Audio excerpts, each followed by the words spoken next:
Hello, it's me, Jarrett Casey. Sorry. Um, it is. I'll put this back on. Okay. It's October 7th, 2020, and it's 9:58 p.m. I'm back up at my parents' house in Ogden.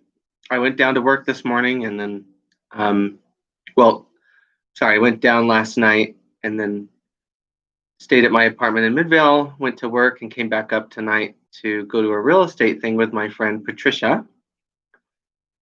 And I'm staying the night here again. So once again, this is Jarrett Casey, Jarrett Earl Casey. It's October 7th, 2020. It's 9:58 p.m. I'm at my parents' house up in Ogden. So I had a good day today, I feel. Didn't quite go exactly how I planned. I woke up this morning a little upset. There was something going on, I can't remember, in my dream state. And then I woke up with some thoughts about the letter S and she versus he and seal versus heel. Not versus, but seal and heel and she and he. And it brought me to think about gender roles and gender politics in spiritual in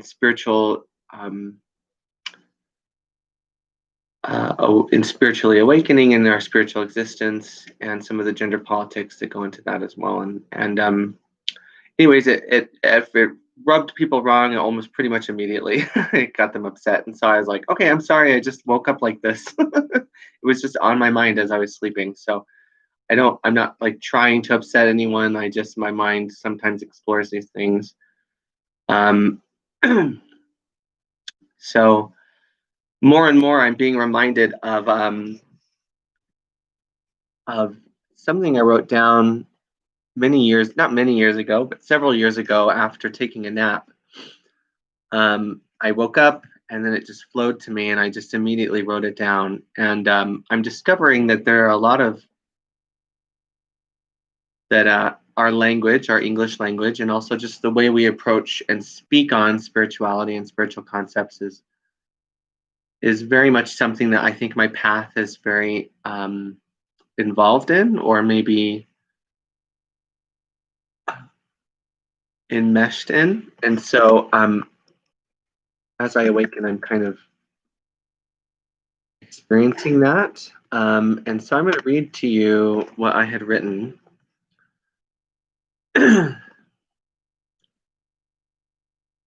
Oh, okay. Oh, I don't know.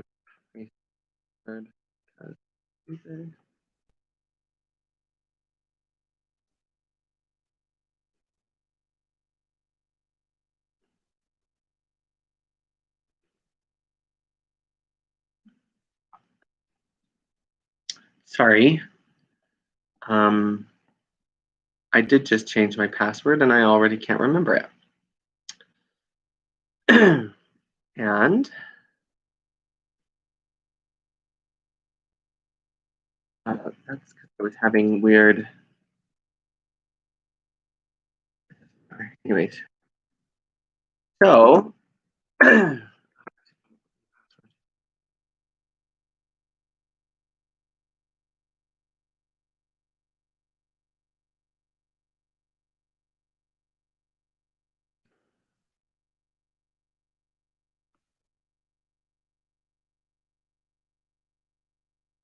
sorry, I don't mean to like leave you hanging.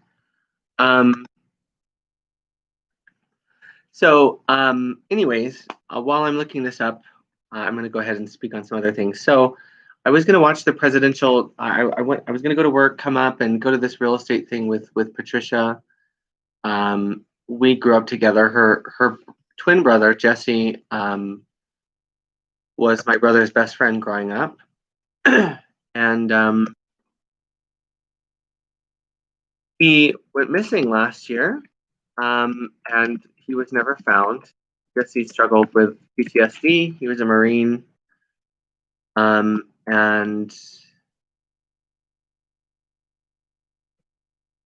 we miss him very much. He was a wonderful person. And so it was nice to speak with Patricia, or Dolly, we used to call her growing up. And she really struggled. And she, obviously they were twins and he was very special to her. And she's really struggled with his disappearance and ultimately his presumed passing. They never found his body, and family has said that they are going ahead and presuming him as having passed into the next life. And I think that's been very difficult on all of them. So it's hard to know that Jesse did so much for the country and struggled so much with his mental health. And anyways, I hope that his body is found at some point so the family can have closure. So, let's see, we're back in August. I'm scrolling through my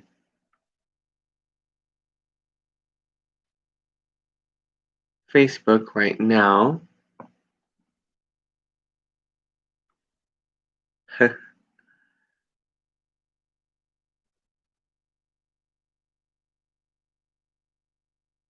Oh, June 19th. 619, that's Juneteenth, which is a celebration of release from slavery, or the end of slavery as a legal practice in the United States, although we're still fighting every day to end slavery of all kinds in this country and in this world. But that number 619 has been showing up a lot for me this year.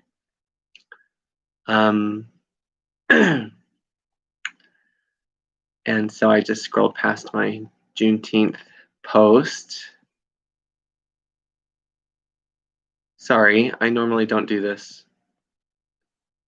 Oh, that was a sweet post.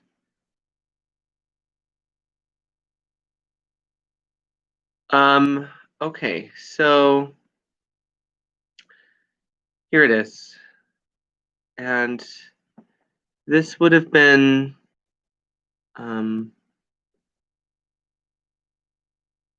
December 1st of 2014 that I wrote this in my journal. And it says, a sleep that only ends when you finally reluctantly make the decision to act, and in waking yourself, you in turn end up waking the world. A sleep so heavy it seems nothing could lift you from the mattress you are one with, staring off into your own eyelids and seeing in them the vastness of space itself. A sleep that feeds the hungry spirits that guide your dreams and leave you gasping for breath, overwhelmed by the sheer truth they bring you, though it comes shrouded in a code that you yourself have created, yet struggle to decipher. Have you ever slept how God intended? Or are you scared of the light that is found in the darkness when you close your eyes and open your heart? This is something I've been feeling lately. I keep revisiting it, and it just seems so relevant to what I'm experiencing right now. Especially this truth that comes shrouded in a code that I've created and I'm struggling to decipher. And so I feel like I'm continuing on that journey of slowly ciphering this world, and starting to see the truth in all of these letters and numbers and words and patterns and messages that this world presents us with. Of course, when I get caught up in that, I always try to do what I call bring it in, which is just remembering the core truth of Christ's teachings, which is, that we are perfect children of God, that He loves us perfectly, that He is pure and perfect love. He knows our heart, He knows our mind, and that the this is Soder, by the way. And that he wants us to use our time here in the temporal world to love and comfort and bless one another. And so as I go experience this world and keep finding the truth that's encoded in it, I keep reminding myself of that core and central truth to who we are, so I don't get lost in that. It's just very affirming. It can be very affirming sometimes for certain things to come together in this experience and go, oh, okay, wow, this really is part of something bigger. I'm part of something bigger. I'm loved. I'm greatly loved, and I can be very greatly loving. And I am I'm every much a part of this experience as anyone else.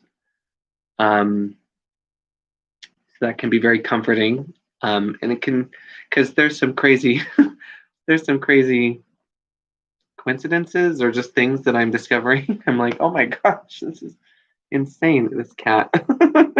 Anyways, so then I was going to meet up with my friend Blake, and we were going to watch the vice presidential debates, which are here in Salt Lake City at the University of Utah. So welcome, Vice President Pence and candidate Kamala Harris. I hope they enjoy their time here. I wasn't able to watch it though. Blake canceled, and Patricia and I just spent hours in the car talking, which was a blessing. And so I'm very grateful that it played out that way. As much as I would have liked to see the debate, I think that's exactly what was supposed to happen. So, anyways, other than that, I'll be starting my new job with Health Equity on the 19th, and I'm hoping to get some things done. I've noticed I went to go run some errands yesterday. I was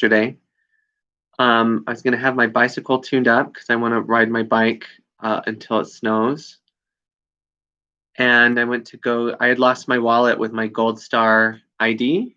I left it on the train. It disappeared and wasn't returned. So I need to get another one. I was maybe going to get a new picture too. And it looks like the driver license division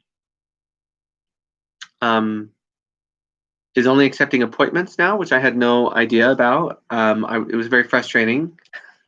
Like, I don't have a car. I'm not able to get here much, and it would have been really nice to know. And then, of course, the appointments are 2 weeks out after I start my new job. It's frustrating. And then even the bike shop, they're all appointment only.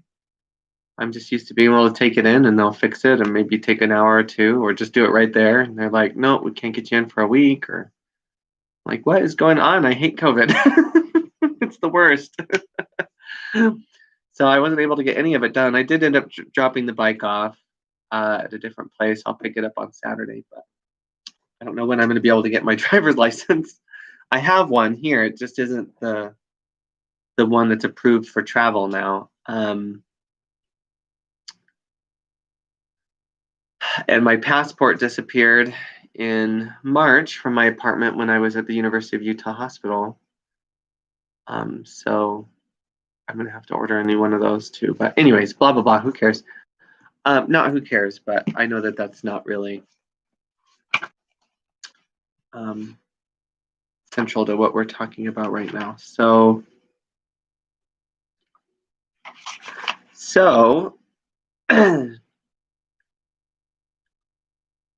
I think we're on chapter 5. I don't remember. Do you remember? One person who watches.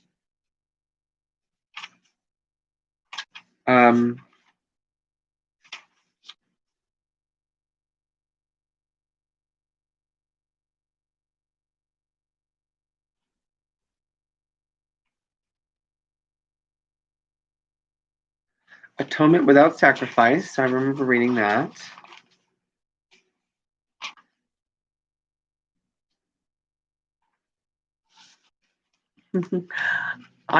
Should I The meaning of the last judgment. Yeah. Okay.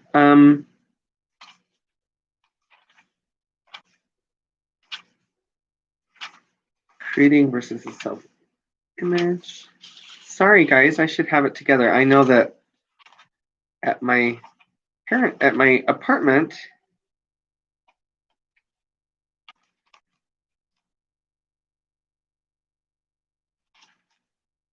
Oh, here we are. Okay. So, sorry, chapter 5, Healing and Wholeness. We read the introduction and the invitation of the Holy Spirit yesterday. So today we're going to read section 2, which is the voice for God. Thank you for your patience.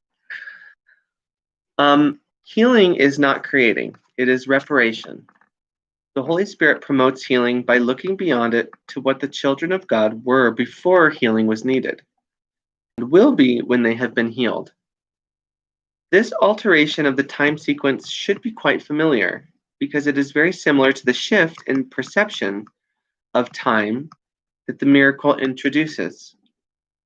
The Holy Spirit is the motivation for miracle mindedness, the decision to heal the separation by letting it go. Your will is still in you because God placed it in your mind, and although you can keep it asleep, you cannot obliterate it.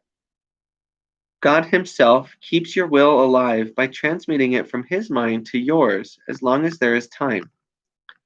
The miracle itself is a reflection of this union of will between Father and Son. The Holy Spirit is the Spirit of joy. He is the call to return with which God blessed the minds of His separated sons.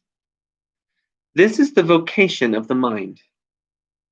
The mind had no calling until the separation, because before that it had only being, and would not have understood the call to right thinking.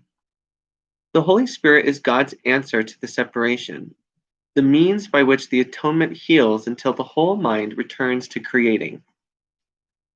The principle of atonement and the separation began at the same time. When the ego was made, God placed in the mind the call to joy. This call is so strong that the ego always dissolves at its sound. That is why you must choose to hear one of two voices within you.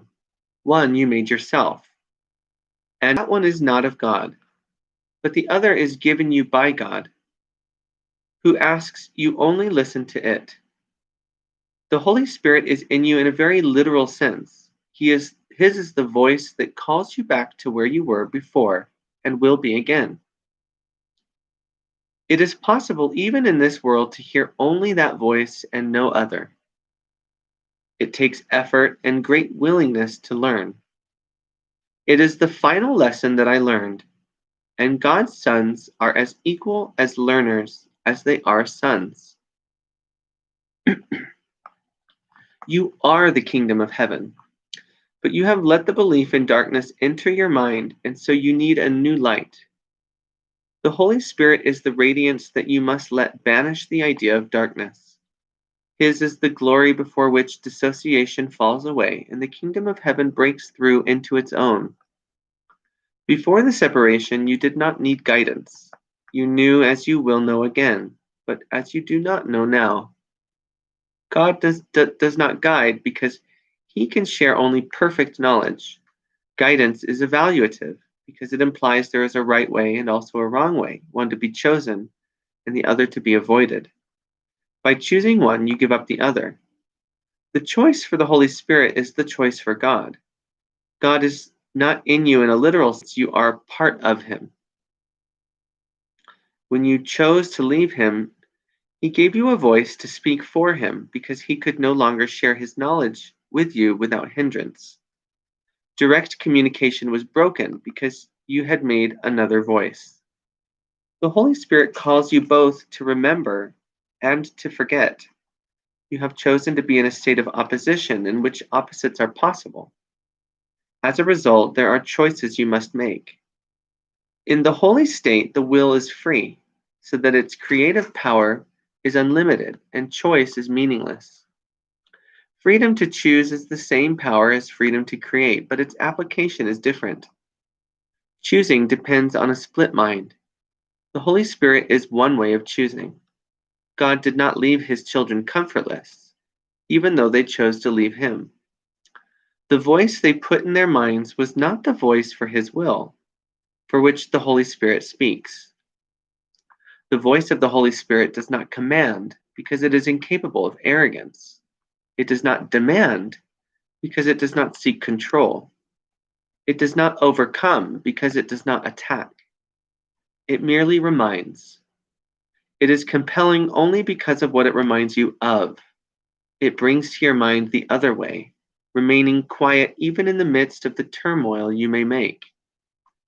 The voice for God is always quiet because it speaks of peace. Peace is stronger than war because it heals. War is division, not increase. No one gains from strife. What profiteth it a man if he gain the whole world and lose his own soul? If you listen to the wrong voice, you have lost the sight of your soul. You cannot lose it, but you cannot know it. It is therefore lost until you choose right. The Holy Spirit is your guide in choosing. He is the part of your mind that always speaks for the right choice because he speaks for God. He is your remaining communication with God, which you can interrupt but cannot destroy. The Holy Spirit is the way in which God's will is done on earth as it is in heaven. Both heaven and earth are in you because the call of both is in your mind. The voice for God comes from your own altars to him. These altars are not things, they are devotions. Yet you have other devotions now. Your divided devotion has given you the two voices, and you must choose at which altar you want to serve.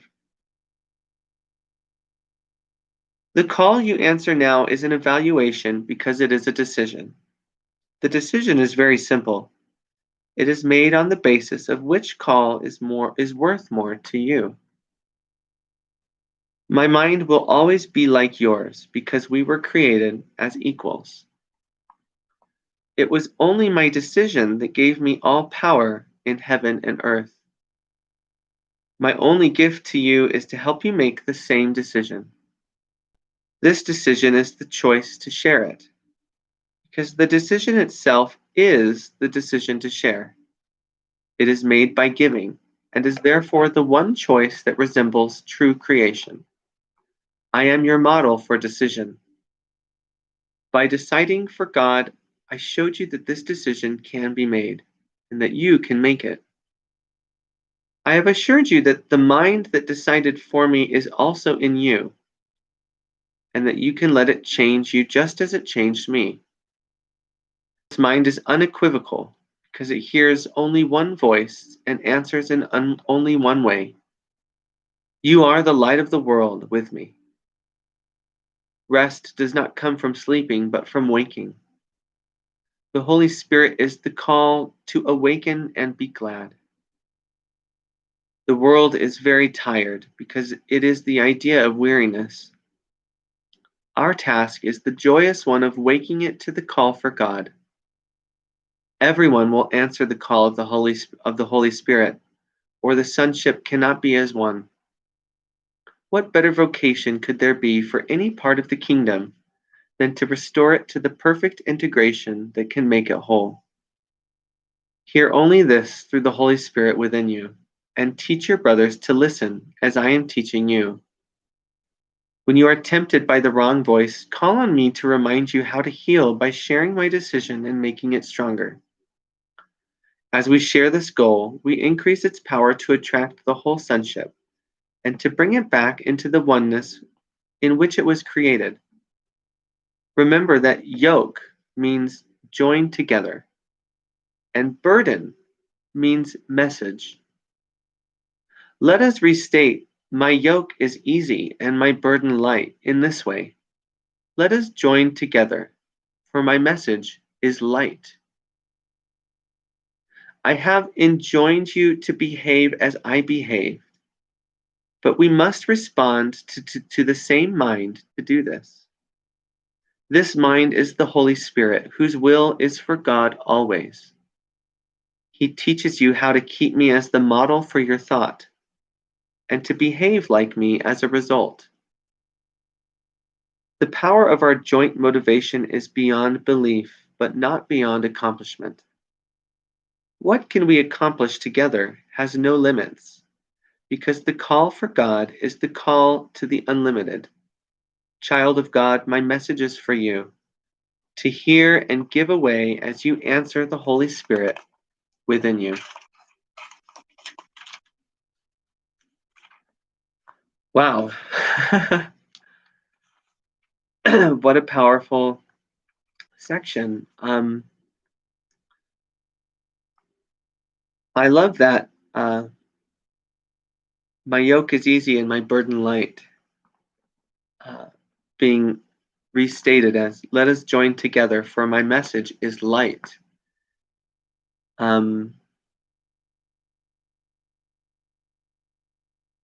It does sometimes seem like the message we've been given, or that we come to bring, or that we know is true, and yet struggle to put into application in our lives, can sometimes seem like a burden. It's like, oh, why do I have to know this truth? Why couldn't I just go out and just keep being another person in the world who's a great person and loves everyone, and also is maybe not quite as aware of of the message of God, even though it sounds like, why wouldn't you want to be aware of that? It's just in its pureness and in its invitation to apply it perfectly and consistently throughout our entire life can seem like a burden, because it seems to be in such opposition with the world that we've built and that we're presented with, and that we have to somehow operate in and keep a job in and speak to and appear normal in and navigate, so as to remain acceptable. And then you have this message of truth, and it's like, oh, it's sitting there like eating at you in a good way, because it's so beautiful and it's so perfect, and it gives you hope and promise. And it's just so hard to carry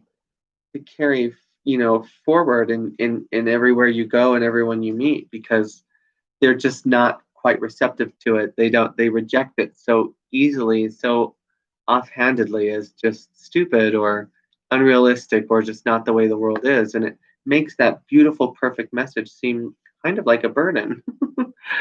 Like, I don't want to get rid of it, because it's true, and I know it's true, and it's the direction I want to move in, and it's the direction I want to help the world move in, but it's just so difficult. um, and so it does seem like a burden, but if we can move away from that and just go, well, you know what? It may seem like one, but it isn't. It just isn't. It's the truth. And it's a message of pure joy and light and love. And so I'm going to rephrase my mind. I'm going to reframe my mind around it. And I'm no longer going to look at it as a burden. And there may come points when I'm presenting that message to someone I'm with or to the world that it may come back at me negatively or with a negative reaction. And I'm not going to blame the message or the truth for it.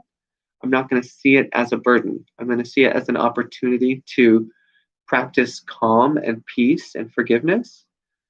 And I'm going to just look right past that negative reaction and straight to the person who is sending that to me. And I'm going to see them for who they truly are. And I'm going to offer them love and peace and forgiveness. And know that the message is not a burden. It is pure light and pure love. So that's it.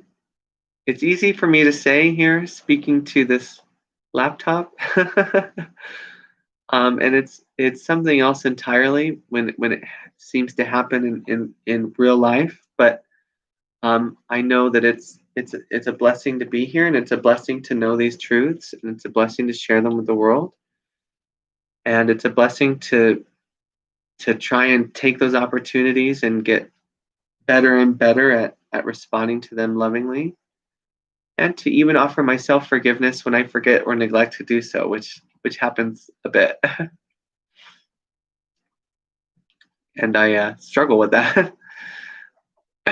Anyway, so I thought that was really cool, and of course, here Jesus is telling us that he was created equal to each of us as children of God or as sons of God, and that he sees us perfectly equal to him. And he's just helping remind us of his choice and why all of space and time and heaven and earth are under his direction. If we only and the entire plan for atonement, if we only listen to him, and of course the voice of the Holy Spirit, which is the voice for God, um, and to choose his voice.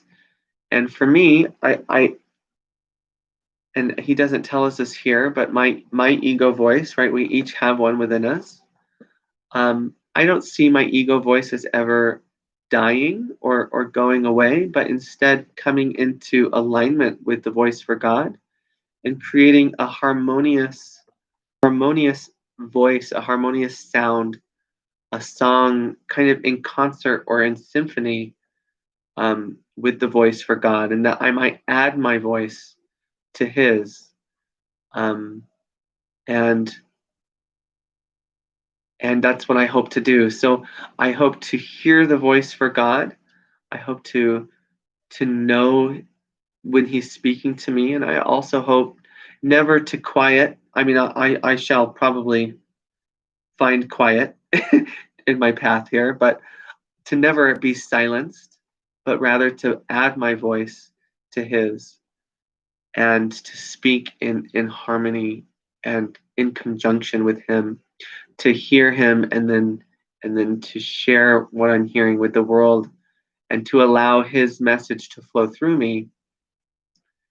And for me and all my gifts and my uniqueness and all of my love that I carry, which is his, to be added into it and shared with all that I touch.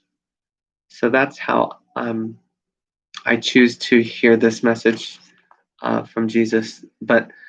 And I know that I need a lot of practice in more peacefully allowing the voice of the Holy Spirit, which is the voice of God, to speak to me in my life. I think I'm more of so that's called a clairaudience, where you can hear his voice, that still small voice within you that's in your mind. And I struggle with clairaudience, which is so interesting because I know that my voice is very much one that can be heard if you're listening. um, and I experience his understanding him and hearing him more as a clair sentience and a clair cognizance, which is a type of remembrance. But I very much would like to develop my clairaudience so I could hear him more. And that would be very wonderful. uh, anyways, and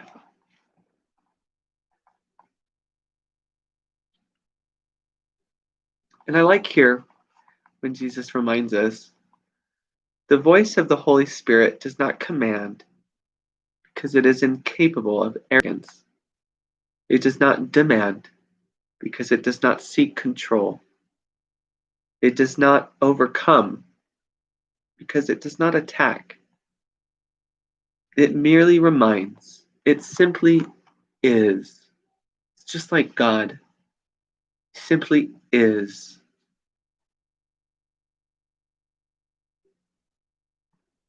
What a beautiful reminder to just be. Makes me want to take a deep breath. That was a very pathetic deep breath, wasn't it? Let me take a real one.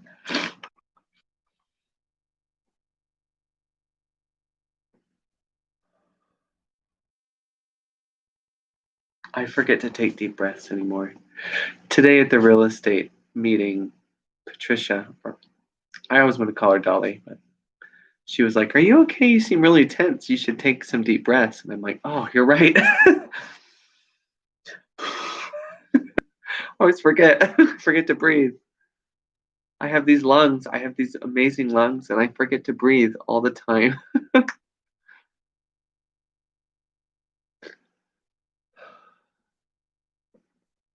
Sometimes, if I'm laying just so, and I focus all of my attention into my breath, I can hear the tide of the ocean coming and going.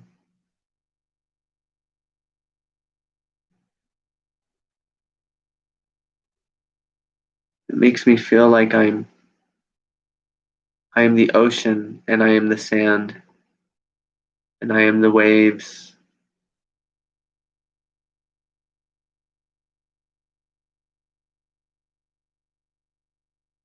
That's my favorite way to breathe.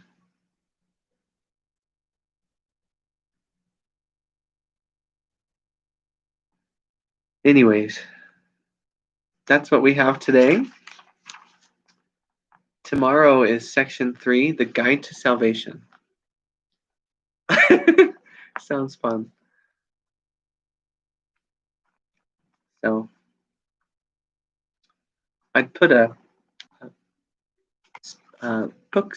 bookmark. It's called a bookmark in here, but we'll be back at my apartment tomorrow. So I'm gonna leave this one here. And thank you. And I love you, whoever you are, for watching. You're amazing. It makes me feel like I have someone I'm actually talking to. Um, so thank you, and I love you. Have a wonderful night.